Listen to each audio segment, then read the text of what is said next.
Order! Order! You are an incorrigible delinquent at times. Behave yourself, man!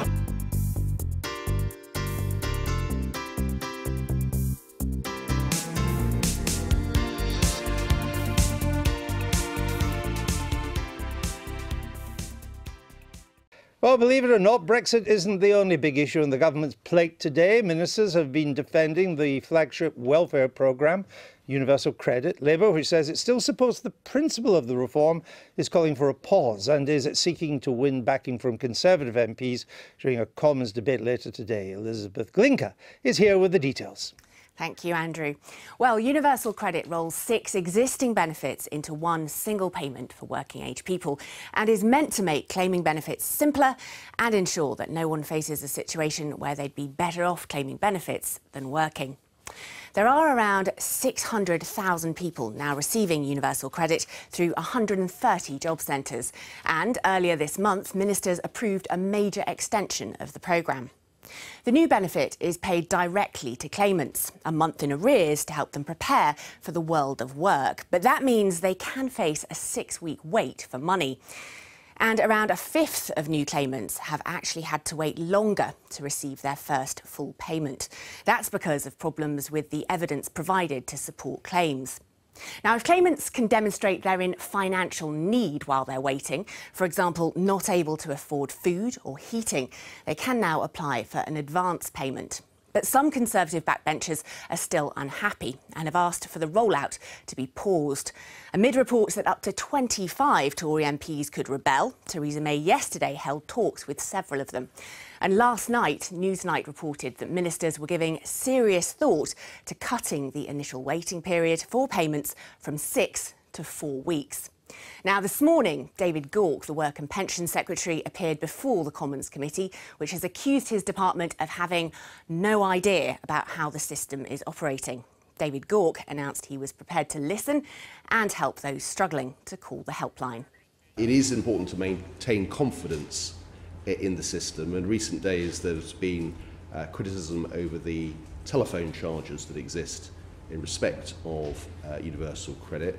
Now, as we've previously said, the Universal Credit 0345 numbers are charged at local rate, which is included in the call package in most mobile and landline phone deals. Contrary to some reports, these are not premium lines. DWP does not make a profit from these lines.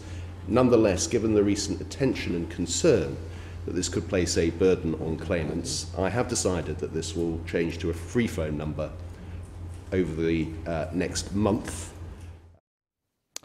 In a moment, we hope to speak to a potential Tory rebel on this issue, but let's come to Robin Walker for the moment. So the helpline is now going to be free. Many will say it should never have been charged in the first place, and you're only doing that because Mr Corbyn raised it. What other changes can we expect? I can't make announcements, obviously, on behalf of other government departments, but I think it's important for the government to listen to the feedback from backbench MPs.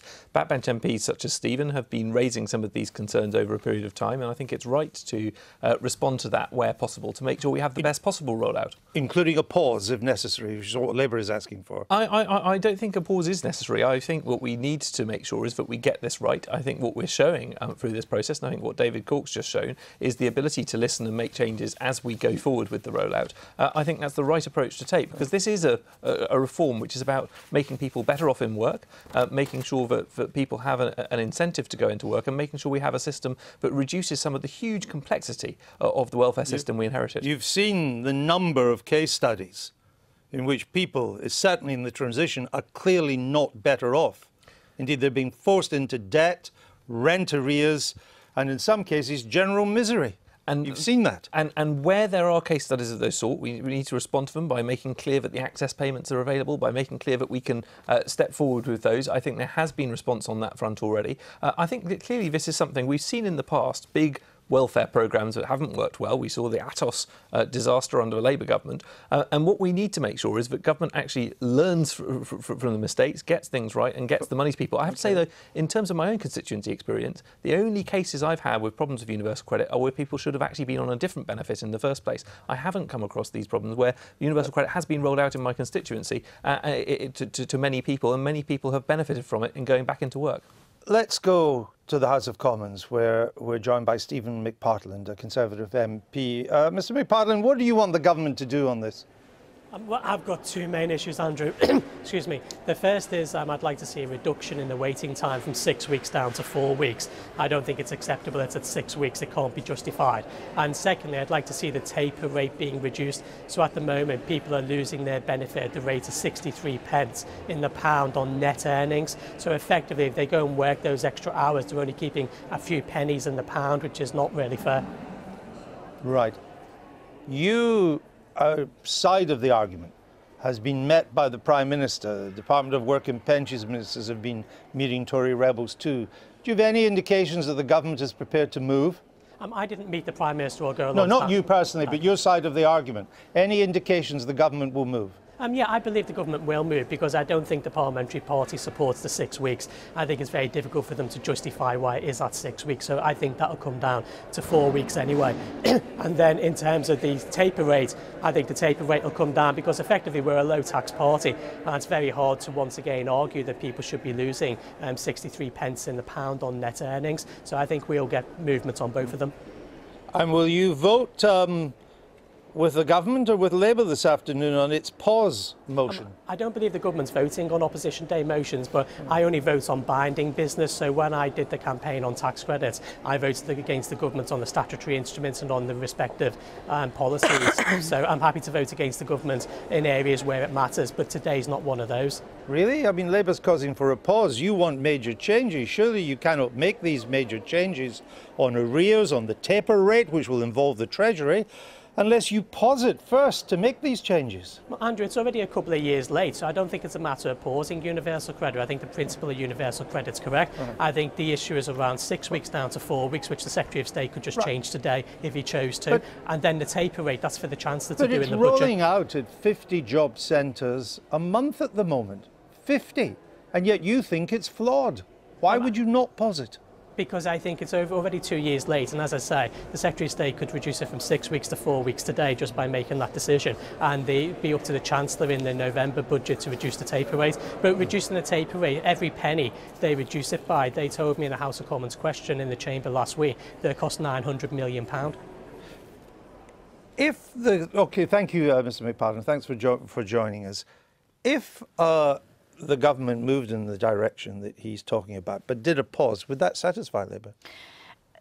The universal credit needs to be paused because the pilots have proved disastrous. There are fundamental flaws built into this system. The 6-week delay is one of them, and that's led to massive rent arrears, it's led to evictions, and it should be pointed out as well, it's not an advance payment that is made, it's an advance loan that has to be repaid, and that is encouraging a culture of debt as well. And 40% of people in the pilot areas have been forced to rely on that advance loan. That is encouraging debt based on the system. Can I just make another point about the victims of domestic violence and universal credit? Universal credit will move to a system where all of the money is paid to one individual in a household. That will be massively problematic for victims of domestic abuse. These are flaws that are built into the system and that need to be addressed. Which is why you're calling for a pause. Exactly. But in that pause, what would you want to do? We'd want to see the issues around the 6-week delay being worked out. Also, the cuts that have been made over the last few years to the work allowance and, as Stephen says there, to the taper rate. They have detracted from the original principles of universal credit, which we support, but it is impossible for this new system to deliver on those principles with the cuts that are now in place. But your policy is to keep 78% of all Tory welfare cuts. We've committed money to reviewing universal credit cuts, and our overall social security programme will look at raising wages and bringing people out of benefits. But so even so, in the manifesto, you committed to 78%. You said only the worst excesses of Tory welfare reforms. The Resolution Foundation, which is not hostile to the Labour Party, says that you would keep 70%, almost 4 out of 5 of the Tory welfare cuts. Yeah, that's. I mean, we put forward costed promises in our manifesto. That Resolution Foundation didn't look at the manifesto as a whole in looking at our investment in early intervention services, early years, national education services. Those would benefit the poorest in society. It looked at your manifesto and looked at what you would do on the welfare front, and that's what it found. Yeah. And I would suggest that you cannot do what you would like to do with universal credit and all the weaknesses you say it has if you stick to that policy of keeping that number of cuts. Well, no, it explicitly committed £2 billion to reversing the cuts to universal credit. The arrears. This is not a glitch in the system, is it? This is baked into the system. This is intentional, that people moving on to universal benefit have to wait for 6 weeks. Isn't it? That's the intention. The system is designed to make sure that people are prepared for the world of work so that they have to engage in budgeting and support. But there is support within the system to make sure that people can access money earlier on. And as you said, with the advance payments, it's important to note that those are interest-free when it comes to... But what you're asking for is, first of all, this major change in welfare payment.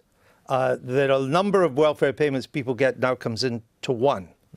And then you're saying you have to wait for it, and you have to work out how long can you wait. Can you get it after 4, after 6 weeks? And then you're saying, oh, well, if that's a problem, you can go and get it essentially a loan.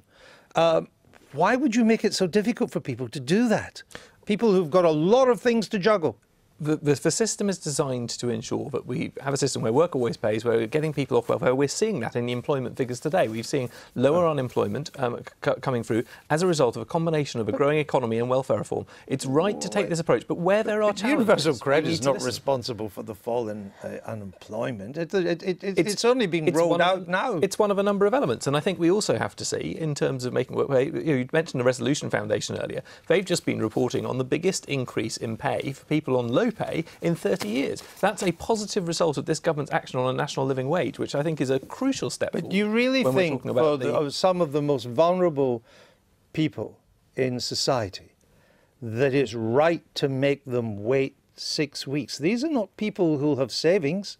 These are not people that can go and get a loan unless it's a loan shark or a payday loan. And yet these are people who are already very stressed by the difficulties of life.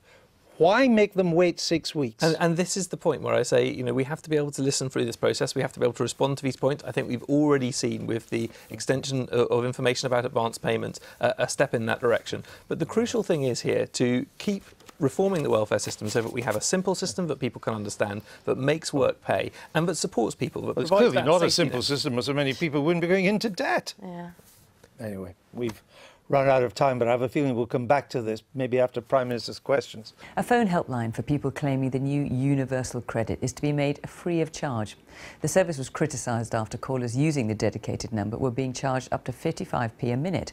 MPs have been debating whether to put the government's flagship welfare policy on hold amid growing concerns that people are having to wait too long for their money. Here's our social affairs correspondent, Michael Buchanan. This is the front line of welfare provision.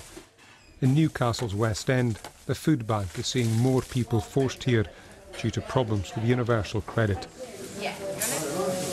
The typical 6-week wait for the first benefit payment, creating rent arrears, gas bills and hunger.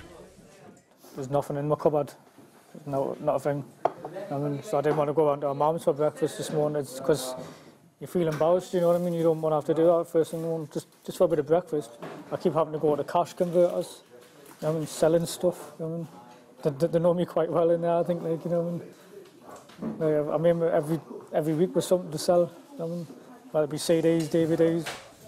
As Sean and Margaret struggle on, the Minister pushing through universal credit acknowledged the benefit was creating what he called some hard cases. Good morning, David and Neil. David Gawk refused to pause the rollout, however, although he did make one concession. Calls to the universal credit helpline, which can cost up to 55p a minute, will be made free. Given the recent attention and concern that this could place a burden on claimants, I have decided that this will change to a free phone number over the next month. The change was widely welcomed, but in a parliamentary debate later, significant concerns about universal credit were obvious. Birkenhead Food Bank, after talking to other food banks who've experienced the rollout, believe they will need 15 tonnes more food this Christmas. The fundamental problem of a minimum 6-week wait. And that means that our constituents who are living on the edge, and we're talking about real people's lives here. In Lowestoft, significant problems have been encountered, with many vulnerable people being placed in very difficult situations, and at times the system has struggled to cope. Taking a break from the debate, the Secretary of State told me that the reform was working despite the problems.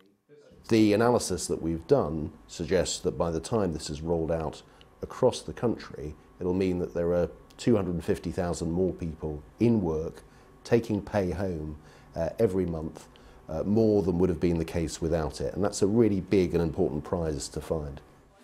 With the rollout of universal credit due to cover the run-up to Christmas, some food banks are asking for tons of extra donations to cope with the expected demand. For ministers, however, the reform is needed now, and so they're planning to plough on. Michael Buchanan, BBC News. More than 4 million people are in financial difficulty because they can't pay their bills, according to the financial regulator. The FCA has done a study into people's finances, which suggests that millions more would face debt problems if their mortgages or rents were to go up, even by just £50 a month. Well, our economics editor Kamal Ahmed is here. And Kamal, it's just further evidence of people who are just managing to get by. It absolutely is, Fiona. I was really quite astonished when I saw this survey this morning. It's of 13,000 people talking about the financial stress they feel themselves to be under. Over 4 million people have failed to pay an important bill or their credit card over the last 6 months. Over 5 million people, as you say, would struggle with this increase of £50 a month. That shows how small the margin of error is for people. There was some better news about the economy today. Employment is still strong, but the major problem for Britain is that our incomes are remaining low, well below the rate of inflation at 3%, and today wage earnings were shown to have fallen again. Next month the Bank of England is going to look at increasing interest rates. Now if they agree to do that, that's good for savers maybe, but it's going to increase pressure on those people with loans, with mortgages. That economic bad news, that real income squeeze is going to continue. Kamal, thank you. Theresa May stood firm today and refused to pause the controversial rollout of universal credit. The Prime Minister insisted it was working for most people, but she did make one concession. She scrapped a premium rate helpline. Labour leader Jeremy Corbyn said the system was a shambles, with many claimants left for weeks without money and some even losing their homes. Well, tonight the House of Commons will vote on the issue. From Westminster, here's our political correspondent, Romilly Weeks. Universal credit tops up your earnings when you start work or increase your hours. Well, that's the theory, but in practice, the rollout of universal credit has caused such hardship in some cases that the government's facing a rebellion from their own MPs. Why do they have to wait 6 weeks for any money? Heidi Allen has been one of the Tory MPs pressuring the government to make changes to the scheme. Today they did announce one important concession. Claimants will no longer be charged when they call the department for advice. Given the recent attention and concern that this could place a burden on claimants, I have decided that this will change to a free phone number over the next month. Universal credit was first tested under a pilot scheme 4 years ago and is now being rolled out to 50 job centres each month. It replaces 6 means-tested housing benefits and tax credits with one single monthly payment. More than 600,000 people are now receiving payment under the new system, yet almost a fifth of those claimants waited more than 6 weeks for their first payment. Order! Which gave Labour plenty of ammunition at Prime Minister's questions. The fundamental problems of universal credit remain. The 6-week wait, rising indebtedness, rent arrears and evictions. Will the Prime Minister now pause universal credit and fix the problems before pressing ahead with the rollout? Why have we introduced universal credit? It's a simpler system. It's a system that encourages people to get into the workplace. It is a system that is working because more people are getting into work. And pausing universal credit won't help those people who will be helped by going to universal credit, getting into the workplace and bringing home more pay for their families. The idea behind universal credit might be to simplify a complicated system, but the implementation of it has certainly been flawed. All afternoon, MPs in there have been debating whether the rollout should be paused. With Tory MPs joining Labour in condemning the wait for payments. Why are we undermining a policy with the potential to change lives for the better? And by not addressing a fundamental flaw at its heart. It has been nothing short of a shambles. To roll it out any further without dealing with some of its fundamental failures will just roll out misery for thousands more people. You'll be told what universal credit means for you. For too many, universal credit has meant hardship. The government is likely to abstain this evening and so avoid any vote being counted. What they can't avoid is the sustained criticism of their flagship domestic policy. Romilly Weeks, ITV News. The northwest of England was one of the first areas where universal credit was introduced, and it's now being rolled out right across the region.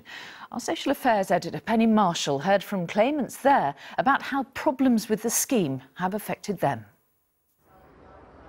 Manchester is bracing itself for the rollout of universal credit in the next few weeks. But some here are already trying to live off the new all-in-one benefit. Stephen has been waiting for 4 weeks for his first payment and now has no money at all. Chronically depressed, his bedsit bills are mounting, his stress and debt levels rising. Friends have brought him food. You're already in a much worse situation than you were when you made the claim. And I think it'll be very difficult to get out of that spiral. So that worry, that lack of hope, and just to actually feel awful and to feel useless. Harley is recovering from a spell sleeping rough on the streets of Manchester. She too says the wait for universal credit made a difficult situation much worse. I wouldn't scrap it, I'd just make it better. The thing that I probably changed the most is you have to wait a month after your first claim to even have any money, and that's too long to wait. If you got the wait list, then that would help as well. Manchester's Citizen Advice Centre has been flooded with calls from people concerned about the rollout. They do want the welfare reform paused, but welcome today's announcement that claimants can now call the government helpline for free. We are really pleased that that cost has now been removed for people and that they'll be able to get support from making their claim for free. However, we obviously are still concerned with problems in the system that do mean that people are waiting 6 weeks for a payment, that those aren't going to be resolved. With growing calls for a pause to the national rollout, the question is, are these teething problems or fundamental flaws in a system that disadvantages the vulnerable? The government says universal credit works for the vast majority of claimants and that advance payments are available. But some, like Stephen, think it knocks them back, pushing them further into debt and hardship because of the long wait to get the help they need. Penny Marshall, ITV News, Manchester. Well, our political editor Robert Peston is in the House of Commons tonight. Now, Robert, the Prime Minister's standing firm for now on universal credit, but can she hold out? Look, there are two policies that define this government. One is austerity, the other is the streamlining of working age benefits into a single payment, the universal credit. And the reason she's standing firm is because she is frightened that if she were to pause the rollout of universal credit, that would in effect blow it up. That would not only be hugely damaging to their reputation, deliver an important psychological victory to Labour, but it would also blow a hole in the budget because, of course, the other point about universal credit is it delivers very significant savings. So she will fight tooth and nail to avoid any delay. And Robert, another potential Tory rebellion has forced the government's hand, hasn't it, on another key issue. Explain. So, the EU withdrawal bill, next stage of debates, has been very significantly delayed, and that is because of significant opposition to its current terms from within her own party. And that points to a major, perhaps the biggest problem she's got at the moment on Brexit. She is said to be negotiating obviously, with the rest of the EU, but the more important negotiations are actually with her own party. They are deeply divided on the nature of the Brexit they want. That complicates her negotiations in Brussels. She hasn't yet shown the strength to face down her critics and impose on them a particular vision of Brexit. Until she does that, those negotiations in Brussels will remain imperilled, and indeed her own position will be imperilled, because what MPs say to me is that unless she shows leadership on this most important of issues, she cannot be confident of remaining in Downing Street. OK, Robert Peston in the Commons, thank you. So, the Prime Minister set out today to stave off any rebellion over the universal credit rollout by announcing a U-turn on the premium rate telephone helpline for claimants. Within a month, it'll be free. Labour had wanted a pause to the entire changes amid claims that it will leave some people destitute. More on that imminent vote in Parliament in a moment. But first, our Home Affairs correspondent Annie Davis has been to Bath to see how universal credit is affecting families there. Bath was one of the first cities to adopt the new Universal Credit Programme, in full operation here since May last year. A programme which April Ryan, a single mother of two, had to switch to earlier this year, to her regret. And what was that period like for you when you moved on to Universal Credit? It was horrible. I didn't know whether I was coming or going, you know, I didn't know what to do. I had to get food bank vouchers because I had no food to feed my children. Universal Credit is a new service that helps ensure you're better off in work than you are on benefits. And this is what April struggled with, the flagship plan to streamline the benefits system. It replaces 6 benefits, including job seekers allowance, tax credits and housing benefit, with one single monthly payment. But that single monthly payment comes initially with a 6-week wait. And for many like April, seemingly, that's caused big problems. She's been on the back foot financially, she says, ever since. We are still struggling. We don't have money lying around. We literally live payment to payment. So when those payments unexpectedly change or get delayed, it has such a drastic impact on us.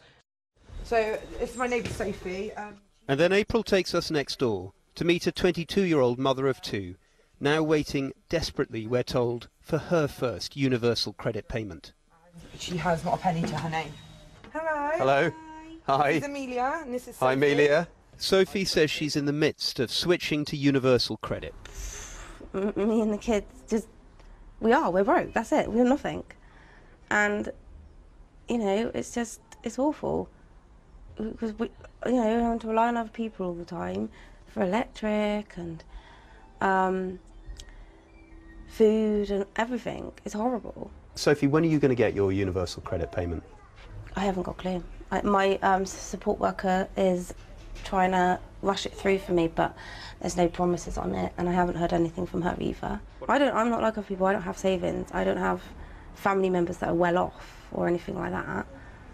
So we've just got nothing, and we're just taking each day as it comes. Have you been getting help from April here? April's helped me. She bought me nappies last night. Bath was one of the first areas where universal credit was rolled out to all benefits claimants, not just single people with simpler claims. It was among a group of areas across the country where the rollout had started by September. Now many more areas, including Liverpool, Reading and Plymouth, will also see universal credit applied to all new claimants as the programme accelerates across the country over the next few months. There have been numerous stories of hardship documented across the country among some of those switching to universal credit, and all of this has fuelled a growing political clamour for the government to rethink its strategy. The 6-week wait, rising indebtedness, rent arrears and evictions. Will the Prime Minister now pause universal credit and fix the problems before pressing ahead with the rollout? Prime Minister. But the right honourable gentleman talks about universal credit and talks about pausing universal credit. Why have we introduced universal credit? It's a simpler system. It's a system that encourages people to get into the workplace. Parliament today debated a Labour Opposition Day motion to pause the rollout. hoping for support from some Tory MPs who've also expressed concern at apparent flaws in implementation.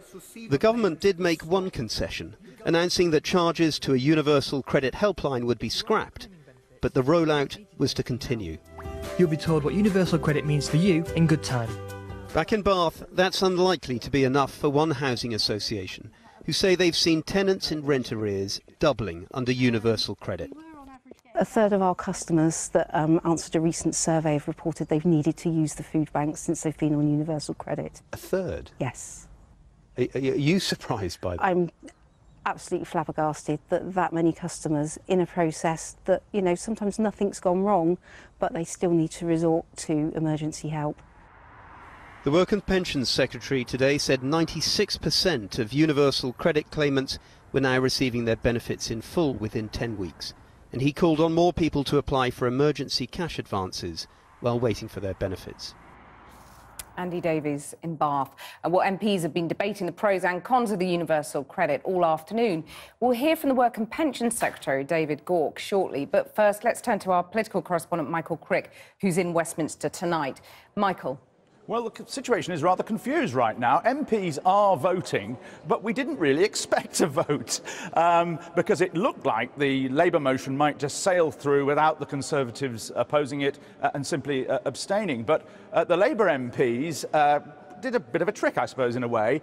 They shouted both yes and no, and that forced a division, and that division is taking place right now. What I can tell you is that at least one Conservative MP, Sarah Wollaston, has voted against the government, but I'm not sure of the extent of that rebellion. And indeed, tonight's vote is not that important. The government is not binding at all on the government. Indeed, the government showed how they were treating it when they allowed the Scottish MP, Douglas Ross, to have the evening off, believe it or not, to go to Barcelona to be a linesman in the European Cup match between Barcelona and Olympiacos. And now, it was a very lively debate, went on for more than 5 hours, lots of contributions, particularly from the class of 2017 and the previous class of 2015. Labour people arguing that the rollout was causing huge hardship, causing people to go without food, resorting to food banks, but people were being behind in their rent payments, and indeed in some cases facing eviction. On the other side, the Conservatives arguing, look,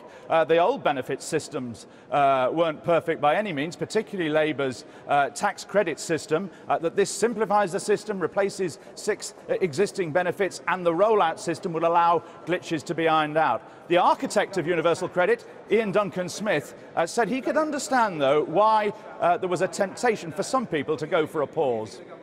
We should resist that temptation on this side of the House, ask for those changes to be made to the Secretary of State, but not stall the rollout, because it is delivering to thousands of people huge success, life change and an improved quality of life. Forcing people into hunger does not incentivise work. Causing anxiety and distress and even evicting some families from their homes does not incentivise work. Now, the good news is that every single person sitting in this chamber just now has the power to change this tonight. Well, we should get the result of tonight's vote in a few minutes' time. Michael, thanks very much. Well, earlier I spoke to the Work and Pensions Secretary, David Gauke, and I asked him why not pause before bringing this thing in. Well, the big issue, and I completely recognise this, is that when people first go on to universal credit, we have seen too many cases where people have waited too long without receiving any support at all. And there are 2 things that we can do to address that we have already done. First of all is to improve payment timeliness, so that rather than people waiting many weeks, sometimes months before getting a payment, we get that improved, and it's now the case that the vast majority are getting something within 6 weeks. And then the second point is to ensure that those who can't manage over that 6-week period without support are able to access funds. If an employer told his workers, I'm going to start paying you after 6 weeks, even you would find that quite unacceptable. Well, what I would say is that we've got a system whereby there's a period of time where people... No, is it acceptable, though? Do you think that is an acceptable period for a worker to receive their first payment? Well, 6 weeks? As I say, people don't have to wait 6 weeks for their first payment. If they need a payment earlier than that they can get access to a payment earlier than that. You made the interesting transfer from the Treasury, where you had a very important job under George Osborne, into this work and pension situation.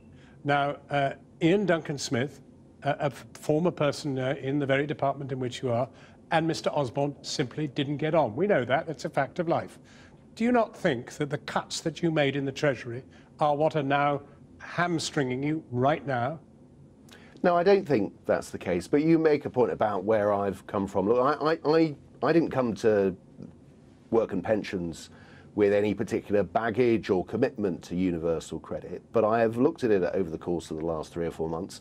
I am the first to accept that there are challenges there, but I'm convinced that this is a reform that has a big prize. Our analysis suggests that when fully rolled out, it'll help create 250,000 new jobs in this country. That's 250,000 people who have got opportunities that they wouldn't previously had. And I accept the challenges and I accept the criticisms, and we will constantly strive to improve this service.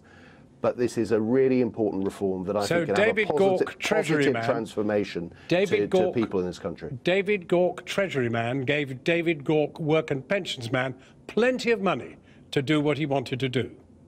Well, look, as a system, as a reform, from whatever I've come from, whether it be Treasury or work and pensions, I have looked at this very closely over the last 4 months, and I do believe that this is a reform that can positively transform the position for a lot of people in this country. Secretary of State, thank you very much indeed for talking to us. Thank you. Well, back now to Westminster, where MPs have been voting after a debate over universal credit. Labour's motion asking for the government to halt the rollout of its flagship welfare reforms, which is non-binding on ministers, was approved by 299 votes to 0. Most Conservative MPs abstained. I'm joined now by Labour's Shadow Work and Pension Secretary, Debbie Abrahams. Debbie Abrahams, people who don't know much about parliamentary democracy won't quite understand what's happened. Well, we won the motion, which is the most important thing. It was actually to pause the rollout of universal credit, John, which we are hearing absolute catastrophes in terms of what's happening with the rollout in different parts of the country, including my own constituency. So that was what the vote was about. We won that vote, and I've just done a point of order because they are non-binding votes to see how we can get the government to recognise that this is Parliament's will, and we are elected representatives of our constituents. We are raising their concerns very legitimately. Well, it doesn't sound like the other side decided to participate in your interest. Yeah, I think it is an indication, unfortunately, of the state of the government at the moment, the Conservative Party. So we know that there were lots of backroom deals being orchestrated, and this was the best I think Theresa May could actually do. Unfortunately, we do have a rudderless government at the moment, because as you know, that they rely on the DUP to support them. Yeah, but on the other hand, it's pretty clear that Labour is probably prepared to support the actual reforms. It is the introduction of them that you're complaining about. Let's be absolutely clear. When it was first introduced in 2012, we supported the principles which were around simplifying the social security system. It's merging 6 payments into one, but also the really important principle of making work pay. But there were always design issues. When I was on the Work and Pension Select Committee, we discussed those, and they haven't really been rectified. On top of that, in the summer 2015 budget, you'll probably remember, the then Chancellor made a number of cuts to the work allowances, and that is the component that makes work pay. And it's not me saying this. This is the Institute. Just a moment. It's not just me saying this, John. It's the Institute of Fiscal Studies saying the cuts to work allowances. Yeah. Well, your manifesto pledges to put 2 billion of those cuts back.